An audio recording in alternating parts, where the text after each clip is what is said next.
You're listening to Backbench Drivers. I'm your host, John Lawson, and joining me here this week for the first time, I have David. Now, David is I'd say, one of our more unique guests that we've had on this podcast before, insofar as he is a party leader of a new political party, which is just getting its start here. And specifically, his party aims to create a new Australian state. So if any of that sounds interesting, stick around and we'll learn about David's project here. But before we get too far into it, David, welcome to the podcast. Would you like to introduce yourself and tell us about your political journey to where you are today? Yeah, no, thank you very much, John. I'm very pleased to be here. My name is David Landini. I am the president of the Riverina State group. The Riverina State group is a work in progress. The concept of the group was initially started probably a few years ago, about 4 years ago. Then, unfortunately, we had the COVID restrictions and lockdowns and all those sort of things, which really made progress very, very difficult. But since that's all ended, the Riverina State group has really ramped up or accelerated activity. We started out, of course, with one member. That was myself. Well, actually, I should say two members. There was a friend of mine who unfortunately is now deceased. But we started up the Riverina State group probably 4 years ago. We had about a 3-year break where we, as I said before, we really couldn't act very well. But over the last probably year or year and a half, we've really accelerated. And at the moment, the Riverina State group has 1,250 members. We have it's a semi-formal group at the moment because it is a work in progress, but we are actually recognised by the New South Wales Electoral Commission as a party already, which I was a bit surprised to find out, but they actually informed me of that. So, but we're an unregistered party. But the project at the moment, well, pardon me, John, I may have just jumped a couple of steps there. The purpose or the objective of the Riverina State group is to form the Riverina into a state separate from New South Wales. Now, the Riverina historically covers the area of southern New South Wales along the Victorian border, east of Albury, and then up north of Wagga, north of Griffith, and then across to the South Australian border, and then back along the Murray River. It's a fairly large area.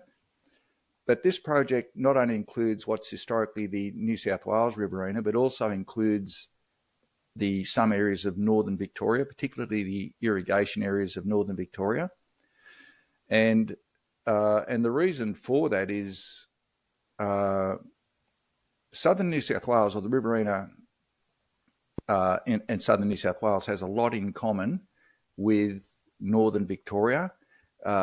We have very, very similar economies. We're very intertwined economically. And also culturally, we're very, very similar as well. So at our first official Riverina State group meeting, there are actually some young men from Victoria who immediately said that they should be in this as well. And as far as I'm concerned, I think they should be too.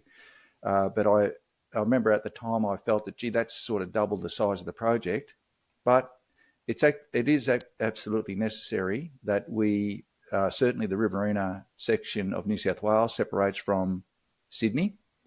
And it's also very important that the areas of northern Victoria separate from Melbourne. And the reason for that is we are subject to a legislation that's formed in basically Sydney, or Newcastle, Sydney and Wollongong, because in New South Wales, if you look at the population, the demographics of the state, over 3/4 of the population is in the areas of Newcastle, Sydney and Wollongong. Now, there's 3/4 of the population, and of course, politically that translates into over 3/4 of the politicians as well, because, as you know, the New South Wales Parliament has 93 members of the Legislative Assembly, based on elected from electorates based on equal population. So, as I said, over 3/4 of the population and politicians are from Newcastle, Sydney and Wollongong. And in Victoria, it's very, very similar. It's just a different state. Over 3/4 of the population of Victoria is in the areas of Geelong, Melbourne and the Mornington Peninsula.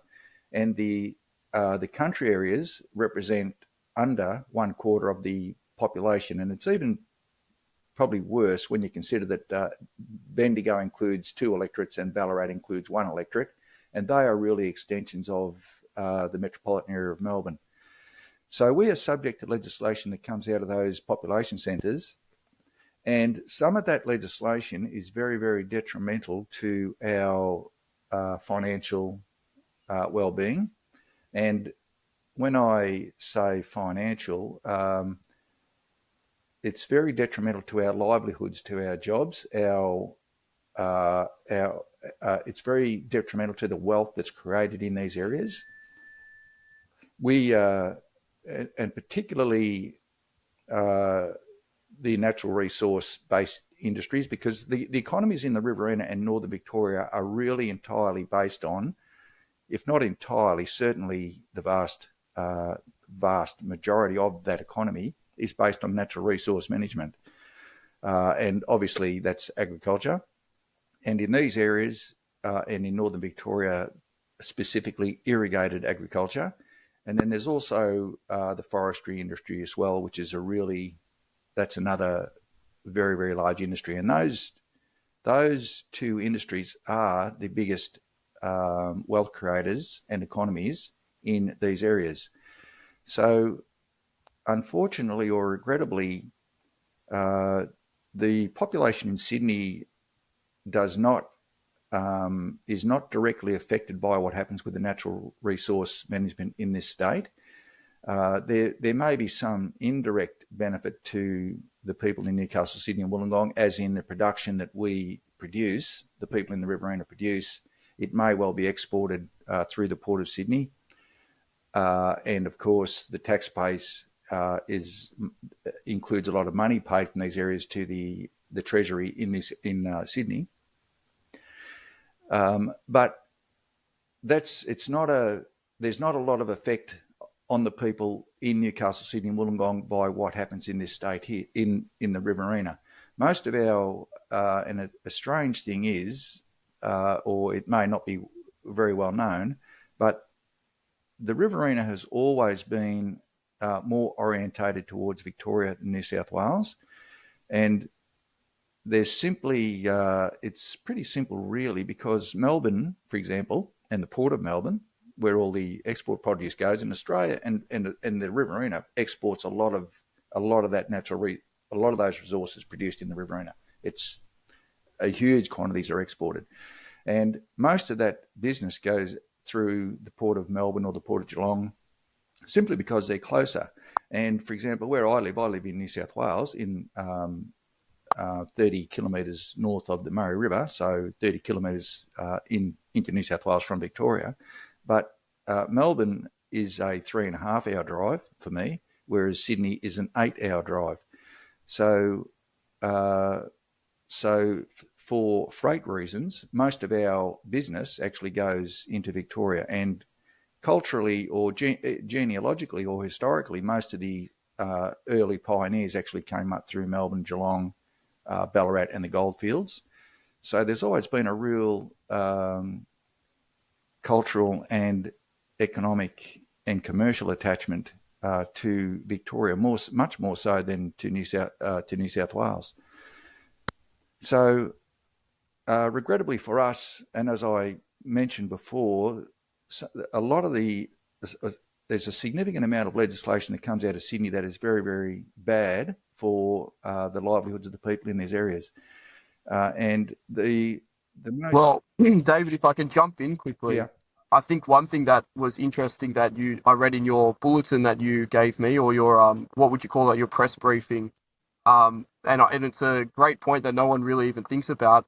Those who do purport to represent you, or at least your area, those who try to look out for especially the environmental concerns of those who live in the Riverina area or in the regions, oftentimes are some of the most out of touch. They're the ones in the cities. They're the Greens voters, and you also mentioned Sustainable Australia voters, Yep. who, although they might have good intentions, don't necessarily represent the industry that is vital to the Riverina's functioning. And yet, like they do on the other side speak for you guys more than you can speak for yourself. I thought that was very interesting. Although, yeah, of course, it's also true of the Liberal and Labor Party as well, and their neglect. Yeah, yeah. Look, politically, John, there's and even ideologically, I suppose, there's the population in Sydney is significantly different ideologically to the population in the Riverina. And as you mentioned, that I did mention to you, there are, for example, two parties in New South Wales. That's the Greens, and there's another party called Sustainable Australia Party. Now, they used to be known as Sustainable Population Party. And both those parties are ideologically opposed to the industries that our livelihoods depend on. Now, the problem we've got is because New South Wales is dominated and insurmountably dominated by the population and politicians in Newcastle, Sydney and Wollongong, there's decisions made in the New South Wales Parliament that we really can't affect. And I've sort of digressed or jumped ahead a little bit there, but for example, there's more people in New South Wales who voted for the Greens and the Sustainable Australia Party. Now, I would say probably 90% of those voters are in Newcastle, Sydney and Wollongong. They're certainly not in the country areas of New South Wales. But there's more people that voted number one in the Legislative Assembly for those two parties, and I think the number is 556,000. Now, that's more voters than the entire number of voters west of the Great Dividing Range. Now, that's a staggering number. That's more than every single voter west of the Great Dividing Range, and I'll even add on to that the electorates of Eden Monaro and Bega as well. So west of the Great Dividing Range, and then turning right along the southern end of New South Wales, there's less voters in that entire area than simply the people who voted number one for those two parties. And politically, unfortunately, and I don't know what listeners may think of politics and so forth, but I did have some experience in the National Party, and it was probably pretty disillusioning, really. Disillusioning in a way, but it was a lesson in reality that it was, whether I liked it or not, it was a lesson in reality. And politics, and if I just want to sum it up in one very, very short statement, politics is numbers. And if your party or your issue, if you have the numbers, you will succeed. And if you don't have the numbers, you will fail. And in my opinion, all the rest, the speeches and the whatever else people might want to do, to me, I've just found that that's really only theatre.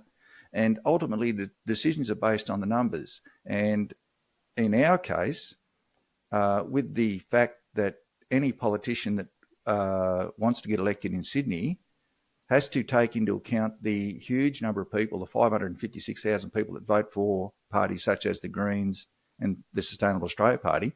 And if they want to get elected, they have to take into account the desires of those voters. And the desires of those voters, and I hope I haven't jumped a bit further ahead than what I should, but the desires of those voters are, how do I say this? They're misinformed or ill-informed, but I think their ideology, that the misinformation that they're subject to suits their ideology. I think they're quite happy to be incorrect. But the most obvious the problem that we have is that these parties and people insist on in what they call environmental issues, and probably the biggest environmental issue is what they consider the health of the Murray River, and they consider the health of the Murray River sort of measured in how much water remains in the river naturally and how much is taken out for irrigation. And they are ideologically opposed to all water or any water being taken out of the Murray River because, of course, the irrigation industry is based on water that comes out of the rivers, the natural rivers. The Murrumbidgee River and the Murray River are the main two rivers, and the Goulburn River in Victoria. So they insist that eventually no water is taken out of out of those rivers. Now that affects rural production massively in these areas, and our jobs are based on rural production. If that production is ramped up, it creates a lot of jobs, creates a lot of employment, and keeps people in the area and brings new people into the area, which is really, really good. But if, as New South Wales is doing at the moment, if they take the water out of the area, it takes the wealth creation away, takes the jobs away, and takes the people away. And when the younger generation, when they finish school, there's no job. So it's real life that a young man, particularly a young man, has to have a job. So if the jobs aren't here, the younger population goes. And the younger population is leaving. And the regions are being hollowed out all throughout the country. All throughout the country. As a result of these sorts of practices. Yeah, all the younger population is the population that leaves. We're left with an older population, an older retired population who aren't dependent on wealth creation. They're dependent on their age pensions.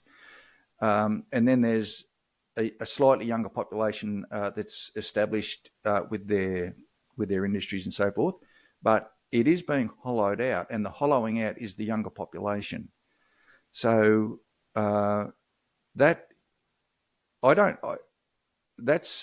really, really bad. Now, but those decisions it's the death of the regions if it continues. That it can't possibly exist unless people replenishing and staying and continuing what was put there by their fathers and their fathers before them. Quite right, John. And you can drive through any of the smaller towns throughout the Riverina. Anyone, take your pick. Drive through any of them. The picture is all the same. You can see that there's what's the word? I can't quite get the word. There's a degeneration in the infrastructure in all the towns. You can just see that they're not fresh. There's some dilapidation. There's a lot of vacant shop fronts and business fronts and so forth through all the smaller towns. Some of the larger towns like Wagga or Albury, which receive a lot of federal and state government funding via, for example, hospitals and universities. And in Wagga's case, there's an Air Force base, an Army base, and the main campus of La Trobe University. So they are huge state and federal government employers. But once you go out of those larger towns into the smaller towns, they are all declining in infrastructure, wealth creation, infrastructure, and population. And the problem that we have is that these decisions to take the water away, for example, and with the timber industry, there are increasing restrictions placed on the timber industry, and a lot of those, and on top of that, there's the creation of national parks in otherwise productive areas, and all these things, such as the creation of national parks, takes out the wealth production and takes out jobs continually. Now, this suits green-oriented voters in Newcastle, Sydney and Wollongong, but it certainly doesn't suit us. But because New South Wales has a huge concentration of population and politicians in that area, it doesn't matter what we say or do, or what our representatives present or debunk or debunk the claims that are made by the New South Wales government. It doesn't matter. It doesn't make any difference. And unfortunately, the problem is politicians are subject to politics. And part of my disillusionment was that I concluded that politicians they're actually not on our side. They're actually on their side, and their primary objective is to get re-elected. And to get re-elected, they have to appeal to voters, and the voters are in Newcastle, Sydney and Wollongong. And as I said before, there's a huge number of people who vote for parties such as the Greens and Sustainable Australia Party. Now, listeners might think, well, that's not the Liberal Party and it's not the Labor Party, so that shouldn't affect you. But it does, because both the Liberal Party and both the Labor Party and the National Party, which is attached via coalition to the Liberal Party, if they want to get elected in Sydney, particularly the Liberal Party and the Labor Party, any of those candidates, they have to appeal to Green-oriented voters as well. Otherwise, they won't get elected. Otherwise, a huge proportion of otherwise Labor voters will vote Green, and a huge proportion of otherwise Liberal voters will also vote Green. So the Labor Party and the Liberal Party have both reached over and moved all their policies toward Green-oriented type policies, because they have to. Otherwise, they won't get elected in that metropolitan area. And as I said before, it doesn't matter what we say or do. That's what happens. And as I said before, our representatives can debunk the claims made by the Green-oriented groups and the New South Wales government. People in these areas can go to many, many protests, and I've been to a lot of them myself. And when I say protests, they're not, country people are very, very polite with their protests. We come together and we get a really good crowd and have really good speeches and presentations and so forth. And I'm sure the politicians hear them and listen to them, and some of them even come and address those protests. But ultimately, it doesn't make any effect. It doesn't have any effect politically, because the politics in Newcastle, Sydney and Wollongong says that they have to do what they do: take the water out of the area, shut the timber industry down. And now, of course, we have the so-called renewable energy projects that are just sprouting up all through these country areas. And it doesn't matter, like I said before, it doesn't matter what we say or do in New South Wales and the country areas of Victoria. We can't change that. And history has shown that to be the case. So over some time, I thought, well, what do we do? Do we just accept that this is our fate, that the industries that our livelihoods depend on will be shut down, and we will lose our jobs, and we will have to leave the area and go away, I don't know where, perhaps to Melbourne, perhaps to Sydney or wherever? Do we accept that, or is there another option? And of course there is another option, and that is to separate politically from New South Wales and to separate politically from Victoria. And the big advantage of that, of course, for us is that the Riverina State will have authority over the natural resource management in those areas. It will have authority over public policy regarding, for example, renewable solar farms and windmills and those sort of projects. And the people in these areas will govern very, very differently, and very, very differently than New South Wales and Victoria, and much more beneficially for the people actually in these areas. So that is the option. That is an option that's available, and that's what the Riverina State Group intends to achieve. Now, one of the initial reactions to that is that you can't form another state, or can you form another state? Well, in actual fact, when Australia was federated in 1901, remember that before that, Australia was, I think it was 6 separate colonies. And of course, and I'll just go back a little bit further, when Captain Cook first landed in Australia on, I think it was Botany Bay or Sydney Harbour, he claimed all of Australia for New South Wales. And that went, New South Wales extended all the way to the West Australian border, or approximately the current West Australian border, and actually also included New Zealand as well, interestingly. So the colonies of Tasmania separated from New South Wales in, I think it was 1825. South Australia separated as a colony from New South Wales in, I think it was 1848. Victoria separated as a colony from New South Wales in 1851. Queensland separated as a colony in 1859. And Australia was, of course, was federated in 1901. So when the founding fathers considered the Constitution for the Commonwealth of Australia, they provided for the creation of new states because they assumed that, well, what's happened in the recent past, because, for example, Victoria or Queensland had only separated 40 years before Australia was federated. So they provided for the creation of new states in the Australian Constitution, and sections 120 through to 124 provide for the process to form new states. And the only requirement to form a new state is specifically listed in section 124, which is that, and I can actually read the legislation now because it's in that the information that I did send you, John. Section 124 reads that a new state may be formed by separation of territory from a state, but only with the consent of the Parliament thereof. And a new state may be formed by the union of two or more states or parts of states, but only with the consent of the parliaments of the states affected. So that's really that's simple enough. Like, the process is actually, or the formal requirement is actually very simple. We only need to form a Riverina State only requires the consent of the Parliament of New South Wales for the New South Wales section, and the consent of the Parliament of Victoria for the Victorian section. So the ultimate objective is to form a Riverina State. The only formal requirement is to achieve the consent of the Parliament of New South Wales and the Parliament of Victoria, as I just explained. Now, then we go into the informal parts. Well, how do we get the consent of that of those parliaments?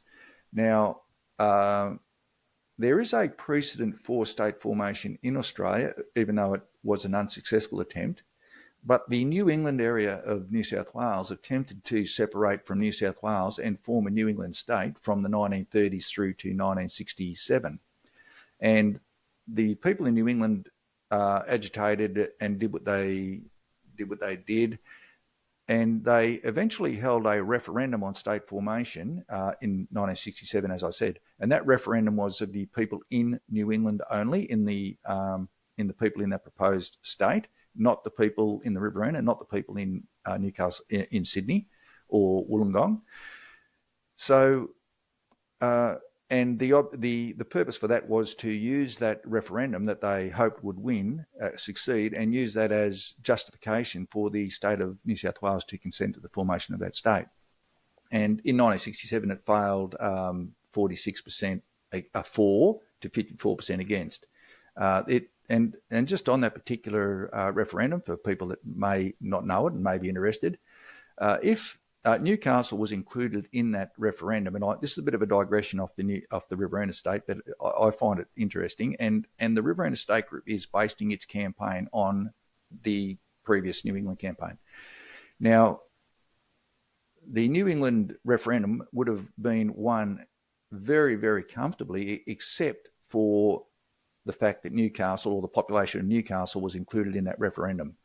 So if Newcastle was excluded, about 67 to 70% of the people voted to form that Riverina State. But because most of the population was in Newcastle, and I think it was about 2/3 of Newcastle population voted to not separate, and so the whole referendum was lost.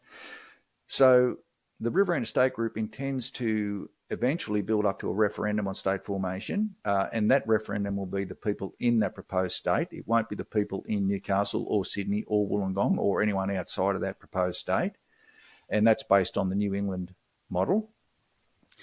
So, can I ask, how far away do you believe that you are from getting a referendum? It's hard. I can't really say, John, and I don't actually have a time limit on it. This is just a project that will continue until we succeed. So to build up to a referendum, there has to be demonstrated and then to find public support. So prior to that, and this is where the Riverina State Group is at the moment, the Riverina State Group is in the process of registering a party called the Riverina State.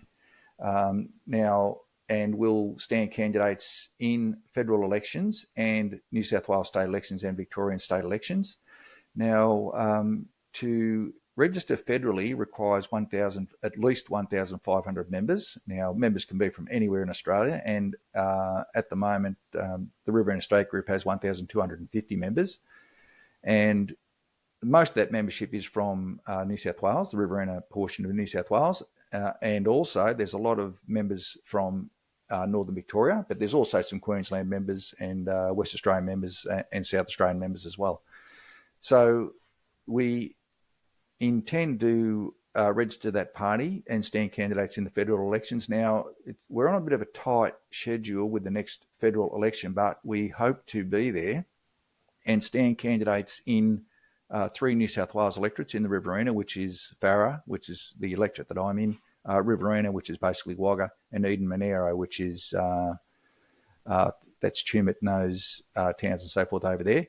And then Mallee in Victoria, which is basically Mildura, Nichols, which is Echuca Shepparton, and Paps Indi, which is Wangaratta.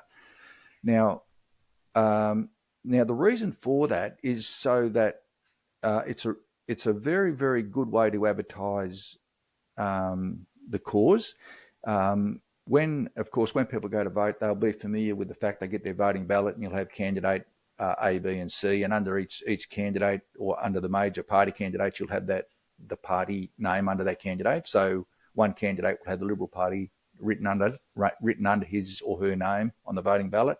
You'll have the Labor Party, you'll have the Greens, One Nation, and so forth, and they're all registered parties.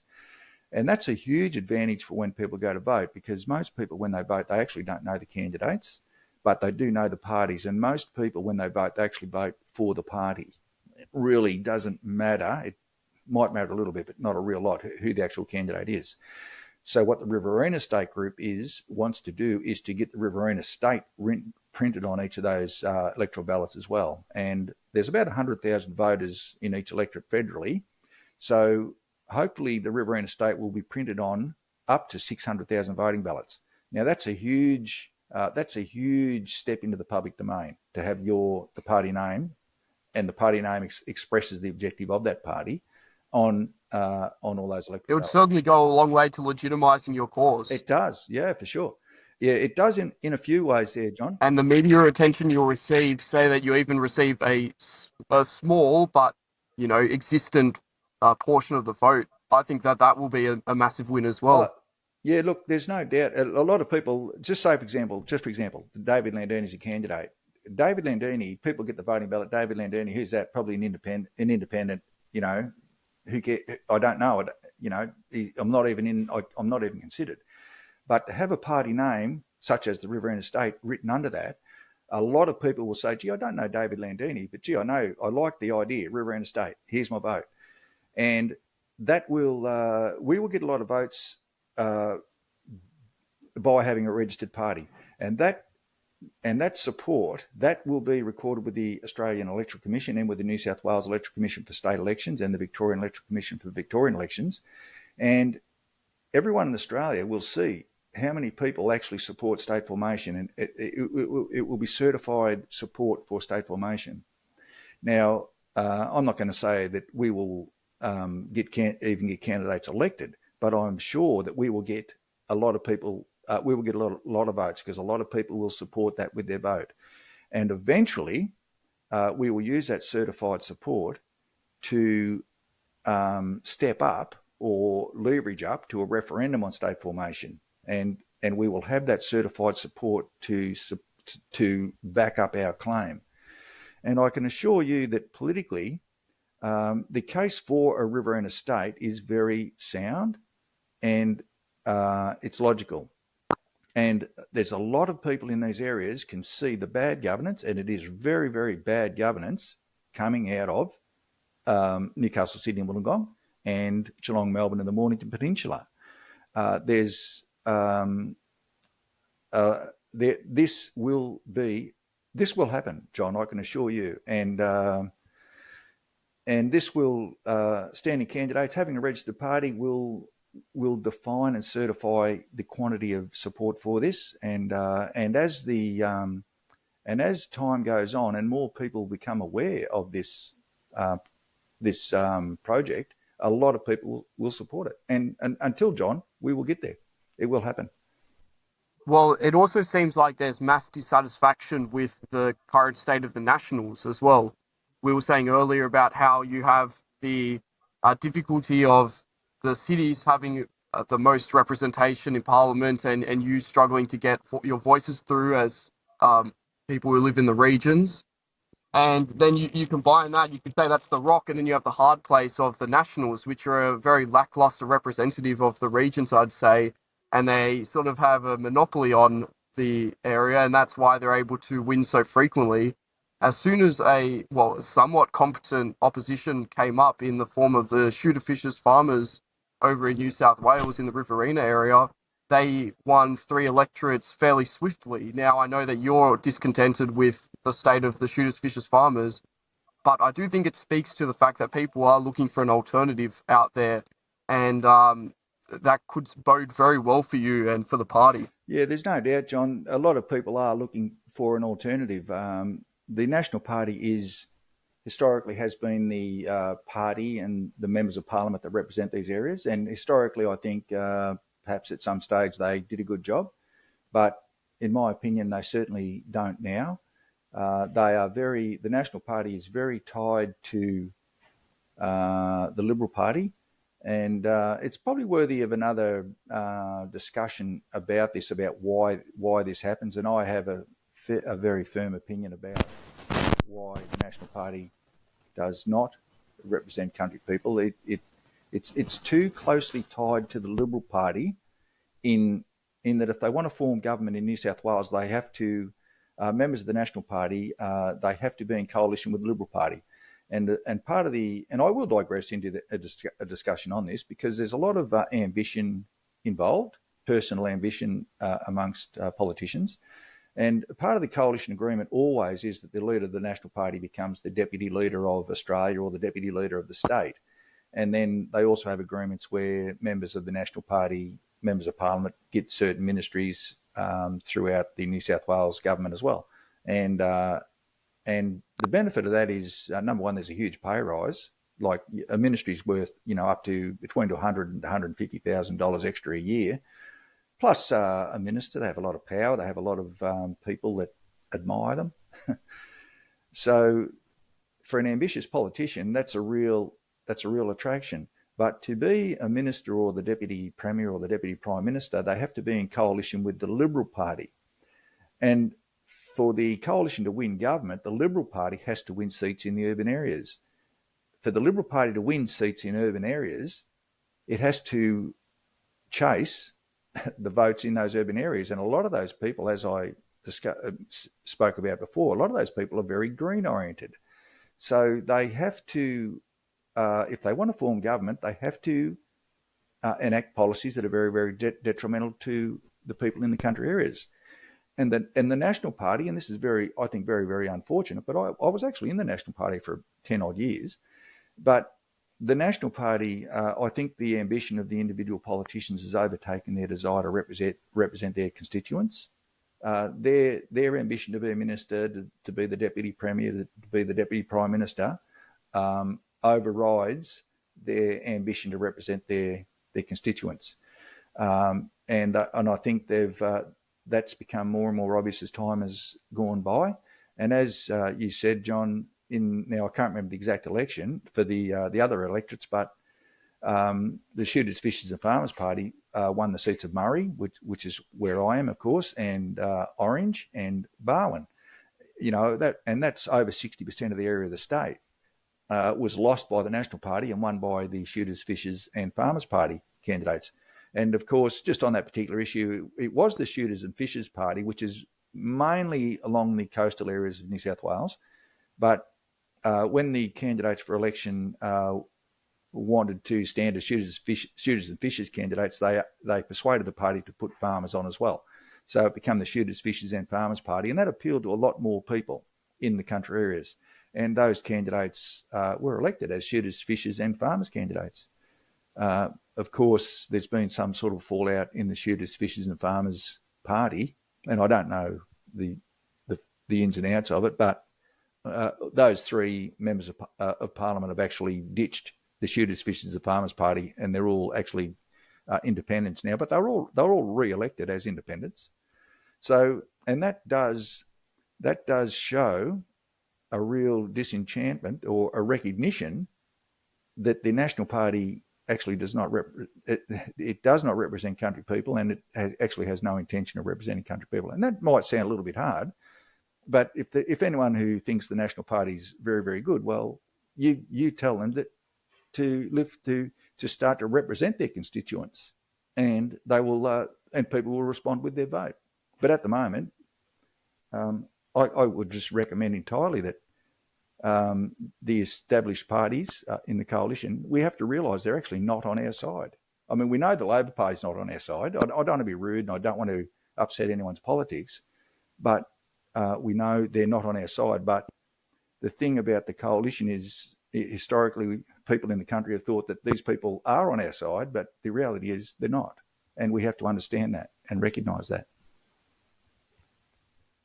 Well, just as one example, the Nationals and the coalition have overseen the speculation on water in the regions, and that's involved a lot of international buyers coming in and swooping up large quantities of water, which is kind of unconscionable to anyone that has any sort of a nationalist perspective, that our water would be owned by foreign nations or investors from foreign nations.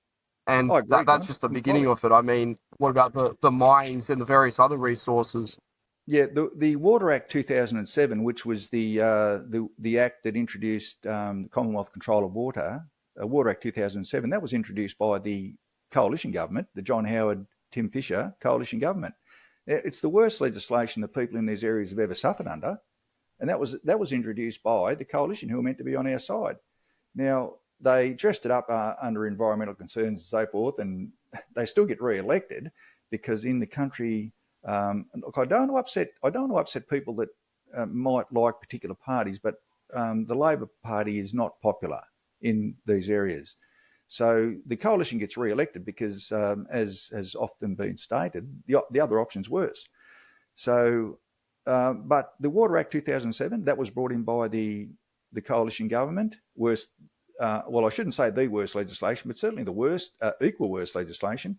The Basin Plan 2010, which was actually the application of the Water Act, that was brought in by the federal Labor government, and I can't remember who that Prime Minister was at the time, but the reality is both these parties, as I said before, if they want to get elected in the state of New South Wales, the state of Victoria, or federally, they have to gain votes in the urban areas. They have to get elected in those urban areas, and the problem that we have is that there's so many more voters who support what these governments do. And John, look, I'll just butt in a little bit here in case one of your listeners may be fairly knowledgeable about water. Now, a Riverina State is a state, of course. It's not the federal government. And the Water Act 2007, that is actually federal legislation. So the federal government manages the water at this stage, but it's only with the permission of the states. So when I said before, the legislation that I quoted before, that's federal legislation, but that is only applied with the permission of New South Wales, Victoria, South Australia, and Queensland. So New South Wales can pull out of the Basin Plan, and it has been renamed since then, but I can't recall the exact name right now. But New South Wales can withdraw from the Basin Plan, Victoria can withdraw from the Basin Plan and resume management of those natural resources at any time. But they don't. They choose to allow the federal government to manage the water. And I'll say right now, in case anyone's wondering, well, why would they do that? It's not because the federal government or the federal bureaucrats are more competent than the state governments or the state bureaucrats. It's simply because the federal government has given the states of New South Wales and Victoria, and probably South Australia, but certainly New South Wales and Victoria, has given them lots of money to persuade the states to allow the Commonwealth to manage the water. That's the reason they do it. They don't do it because they're competent and the states think they're more competent. They do it because the federal government has offered those large amounts of money. And I can say that with confidence because, as I said before, I was in the National Party. And when you're a member of a party, you have conversations with influential people, politicians in those parties, and that was one of the contents of a discussion. So that is why the states have given the Commonwealth the permission to manage the water. So it's a real sellout of the people in these areas. And you mentioned before about the international foreign corporations and so forth that buy water. I agree entirely, John. It's not good to have international speculators in the water market. It's no good for food production. And keep in mind that agriculture produces two things: food and fibre. That's what it produces. It produces stuff that people eat, and it produces the material that clothes and all sorts of different industrial products are made out of. So, number one, if you take the water away, it reduces the food supply, and that's a very, very serious thing, which, of course, causes the price of food to go up, and you get a poorer quality product from overseas, because Australia produces a high-quality product. There's no one need doubt that. I can assure you Australian food production is as good as any in the world and better than many more. So Australia produces that food, which is great for our customers and Australians that eat that food, but it's also our livelihoods as well. So when they take away the water, it takes away that food production and it takes away our livelihoods. And as I said before, it takes away our jobs and so forth. And the federal government's happy to do that. And the states of New South Wales and Victoria for a lot of money, and that was the term that was, as I said, the content of the conversation I had with one of the National Party politicians a number of years back. For a lot of money, New South Wales and Victoria have sold the people in the Riverina and Northern Victoria out, and I don't think we have a moral obligation to accept that. And I think the people in the country should recognise how we're being treated, and a lot of people do. I can assure you. So there's a bit there, John. Yeah, and as you said before, well, there's a reason why you've had so much positive response to your idea. Oh yeah, sure. You've got nearly enough signatures to register the party officially, and I hope that this interview helps you along that way to getting to that 1,500 number that you need. So clearly what you're saying is resonating, and I mean, anyone that has spent any time in any of the regions around the country, anywhere inland, you'll see that these areas are, they're not really, what's the word? They're not on the incline. They're clearly losing people. Everyone's generally older. A lot of it looks quite run down, in all honesty. There are beautiful areas within the heart of our country, but unfortunately, I don't think it is what it once was, and I suppose the only way to go back to that is, like you're saying, to have a government, for example, a state government, like you're proposing, that focuses exclusively on the betterment of the country there and of the people that live within those bounds. So what you're proposing makes, I think, perfect sense. The practicalities, of course, are always a little bit more complicated. And if you don't mind, can I ask you some questions about those practicalities involved in both running a party and getting to the point where you can get elected representation, but also how the state will operate after its formation, if it is formed, of course. Yep. So, well, my first question is, and it's not a super practical consideration because, of course, we're talking about a proposed state, not a proposed new country. Yep. But, of course, the Riverina State that you're proposing will be landlocked. Now, if my memory serves me correctly, the last time that there was a landlocked state in Australia was Central Australia, which was only short-lived. Now, that probably came about because of different circumstances. There wasn't much use for a Central Australia state at that time, and I don't think there is today either. Do you think that the fact that the Riverina State would be landlocked like that would that cause consternation to those who live in the Riverina? Would that for any reason deter people from wanting to break away? Do they have interests in at least even culturally having an idea that they're connected to the coasts? Or is that something that is not really a concern at all? No, it's not a concern at all, John. And just a small correction on that. There is a landlocked state in Australia, and it's not a state, but it's a territory. That's the Australian Capital Territory. Now, you might say that quite rightly, they don't produce a lot, but that is actually a landlocked governing area. So So there's that. True. But the other thing is, as I said before, in the Riverina, most of our export produce is actually exported via Melbourne, via Victoria. It goes through Melbourne or Geelong. So we're in New South Wales, and our produce is exported via the ports in Victoria. So the precedent's already there for interstate exports. And of course, in the New England area, most of their produce is exported through the Port of Brisbane, simply because Brisbane's a lot closer than Sydney. And just on that, most of the produce from Western New South Wales, for example, Broken Hill, that's exported via Adelaide or Port Adelaide. So there's already a lot of material produced in New South Wales that is exported via different states.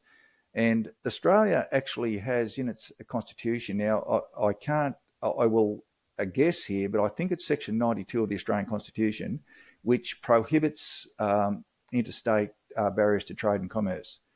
So a state cannot erect barriers to trade and commerce to any business from another state, and that's how Australia is.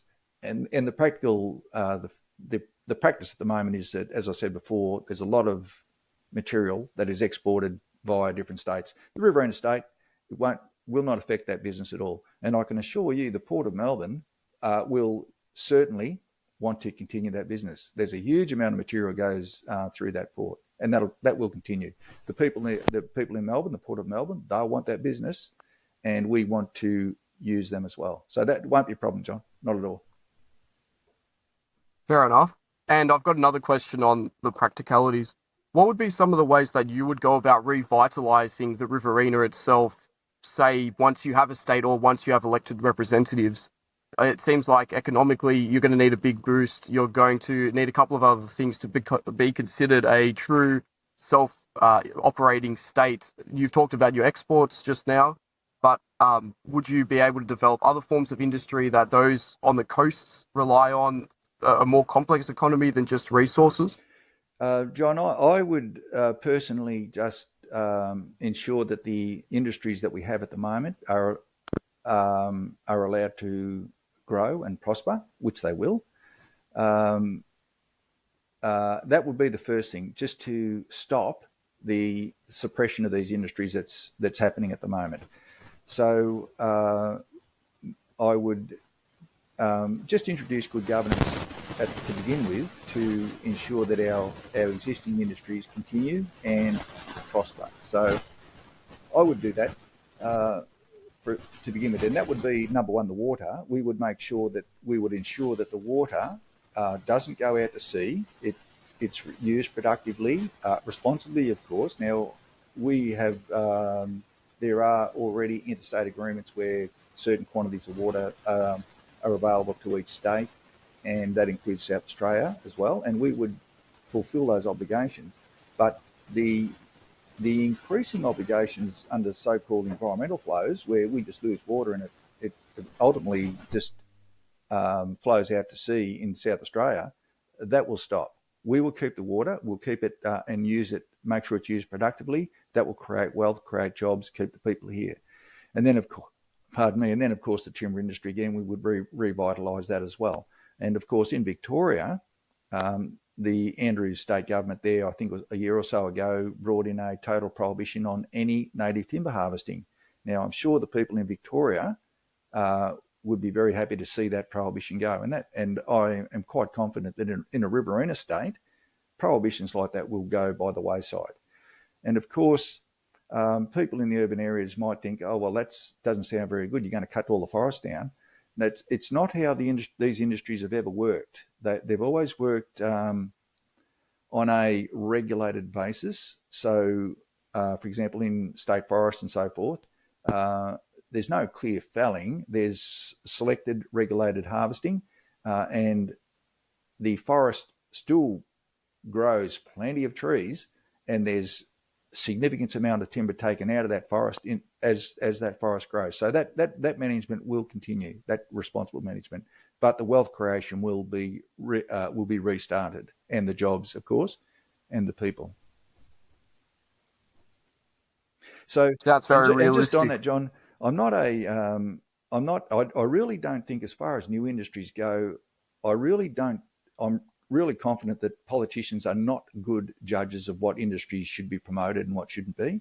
Politicians have a really bad history of trying to pick winners as far as industries go.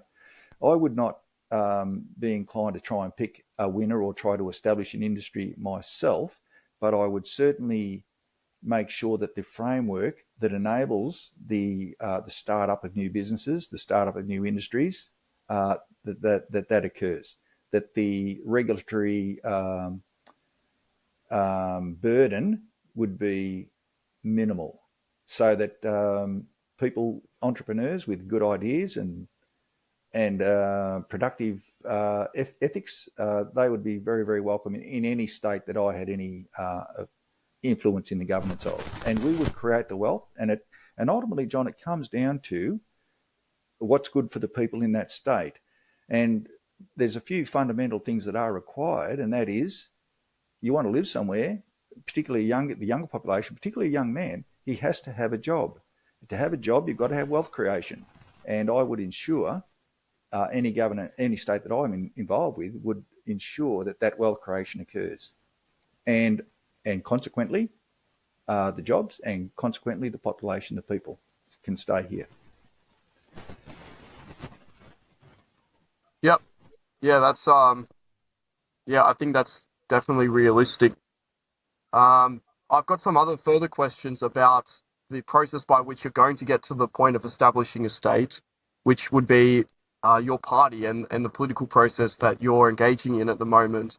Can you tell me what's it like at the beginning stage of starting up this new political party? As I understand it, you do most of your recruitment of new members just speaking to ordinary people on the streets when they go to do their shopping, etc. And you've had a lot of success by this. It doesn't seem like social media or online promotion has been your main avenue of finding new people. Is it a mainly in real life party, or if I can use that term, or how have you gone about establishing it and setting up the rules for your party, David? Yeah, that is right, John. The Riverina State Group does have a lot of social media platforms. There's a website, for example. I'll just run a few off. There's a website called the riverinaState.com.au. There's a Facebook page. There's a Telegram page. There's a Twitter page, or a Twitter account, an Instagram account, and a TikTok account. And they're all under the name of the Riverina State. So if you go onto any one of those platforms and just type in the Riverina State, that'll bring up the Riverina State information. But all the links will be in the description. Yeah, but what I've found is that that might be interesting, but it doesn't attract members, and 95% of the members have joined the party via a personal invitation, and what I've done, what I originally did, it was a very learn as I go along process, and originally I approached people that I knew and asked them to join the party, and that was sort of successful, but it was very, very slow. And also there was a bit too much travelling around. Like there was a lot of time and effort and expense for not a really very high return as far as membership goes. So what I found the most effective way to get members, and the immediate objective is to get members of the Riverina State Group so they can register this party. We need another 350 members ASAP. So I eventually come to the method, and actually it was one of the Riverina State Group members in Hay who initiated this.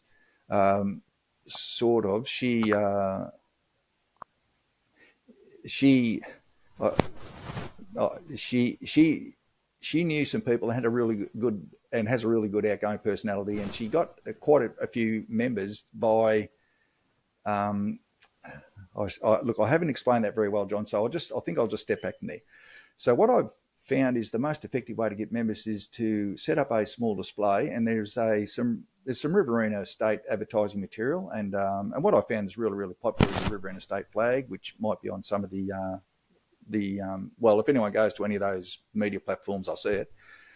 and then I set that up and I stand there normally outside high foot traffic areas, high pedestrian areas such as supermarkets or newsagents. They're really quite good, and I set up my display and have my membership form there. And when people walk in and out of the supermarket, a lot of people stop and say, "Oh, what's this about?" And then we initiate a conversation, and I explain to them that we're here to form a Riverina State. We have to separate from New South Wales. We want to register a party. So I just give a very, very brief explanation, a very, very brief outline, and ask people to join the party. And a lot of people do. They say, "Yeah, put me down." Now, we have, to make it very, very easy for members, there's two styles of membership.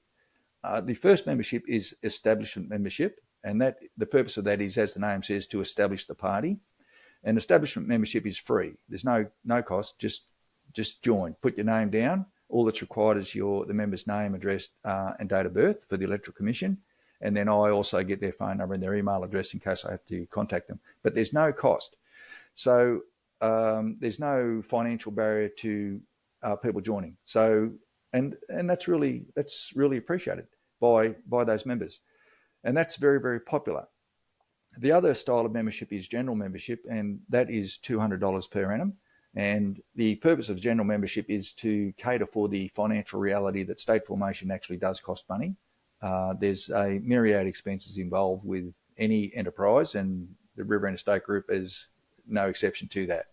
So, and there are a number of people who have taken out general membership, which is greatly appreciated.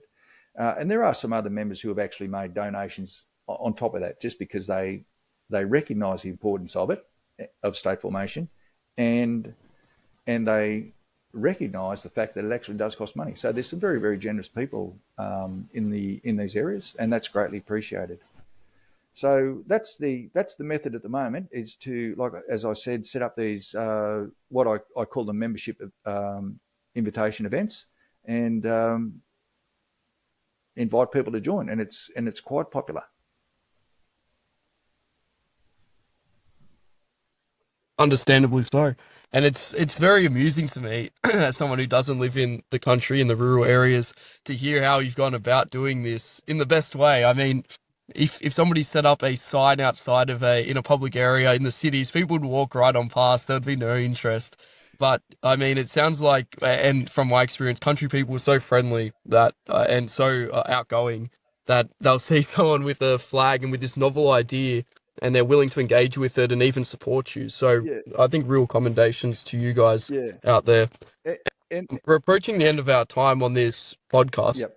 Is that sorry, David? Oh, the other thing is, John, in country, Yeah. So we're often you often a lot of the people as well. They know me, I know them, and when I go to towns where people don't know me, I try to get a member who is there as well, and to stand with me. And then because they know somebody already, that breaks the ice a lot. That's really handy as well.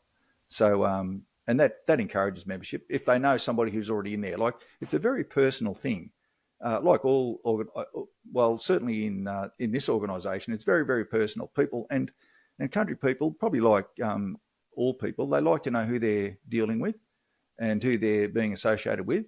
So, because in the country areas, they a lot of the time they do know me, or they know an existing member. That makes things a lot easier. So we have a question here from a paying subscriber to the National Observer. We recently just started taking questions from the audience if they're willing to contribute to the National Observer.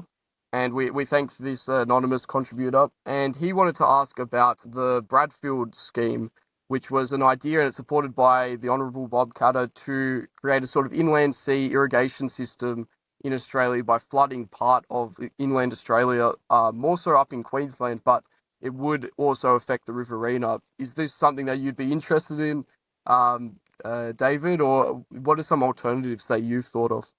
Yeah, John, that's the Bradfield scheme is now my understanding of the Bradfield scheme is that that's a big project, that the areas of northern Australia, for example, northern Queensland and the Northern Territory, they of course have huge monsoon rains and floods. And the Bradfield scheme is a plan, and I haven't seen the actual plan, but I'm certainly aware of it, is to dam the flows of some of those rivers, instead of them flowing out to sea through I think it's the Arafura Sea in the northern Australia, is to hold them in dams and then construct a pipeline. And this is a really, really big project.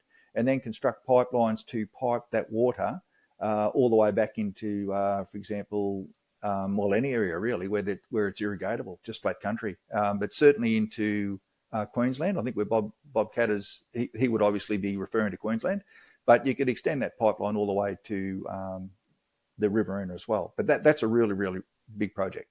I would support any project that gets water into productive use, whether it's in Queensland, New South Wales, Northern Territory, or whatever.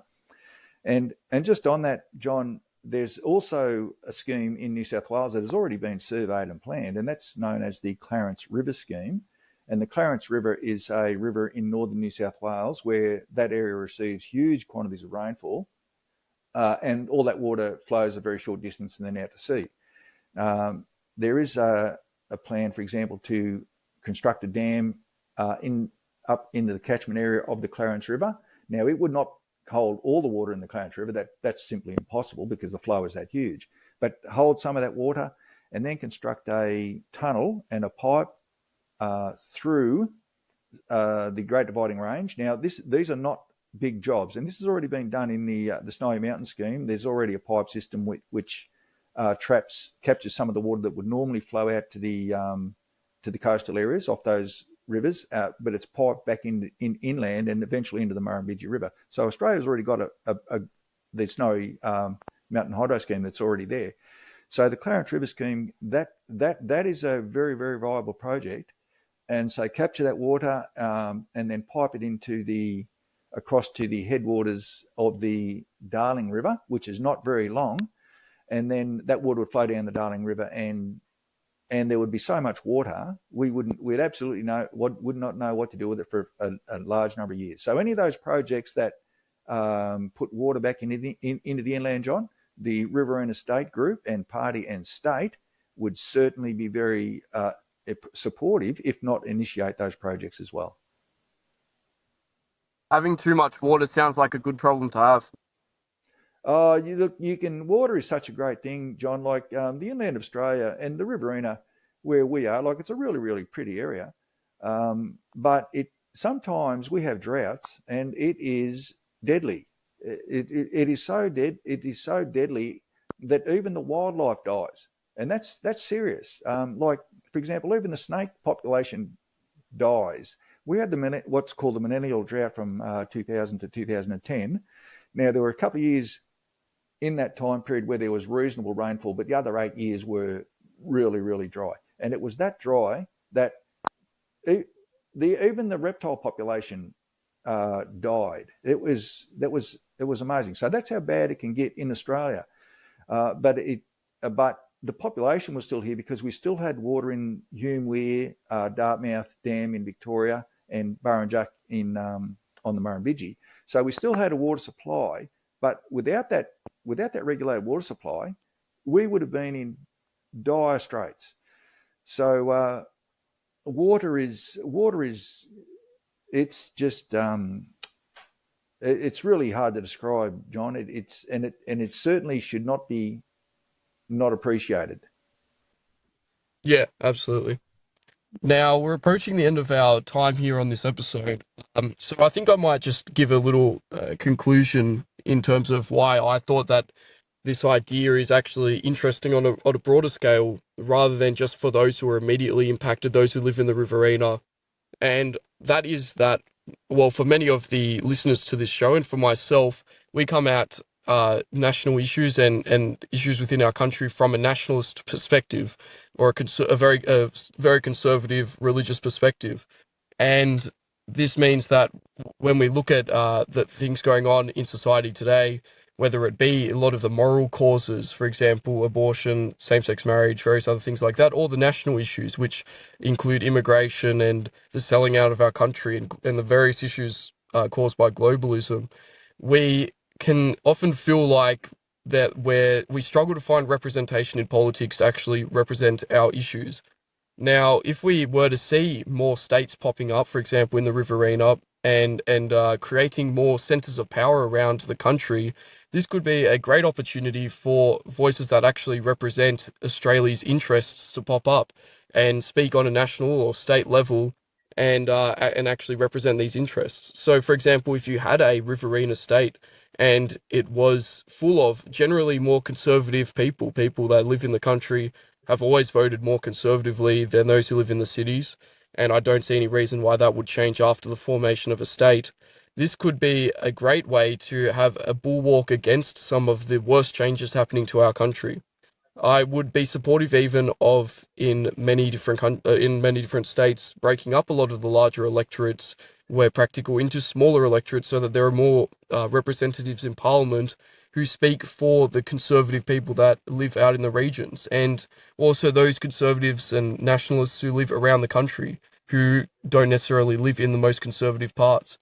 So that's why it interests me, and I would be in favour of a Riverina State Yeah. popping up and any other similar projects that are realistic, because of course there are always a couple of kooks who want to break away and form their own country, which it might be amusing, but I don't think that necessarily is going to lead anywhere. Whereas David's project here is very realistic, it's Yeah. well thought out, and it's clearly got a lot of backing behind it from ordinary people that live in these Yeah. areas. Can I just So that's why it interests me on a as a person who doesn't live in the Riverina. Did you say something, Yeah, Dave? just one thing there, John. Now, what I and other Riverina State Group members don't want to do is recreate the same problem in the Riverina that there is in New South Wales and Victoria, and I will say right now, there's actually a flaw in the structure of electorates based on equal population.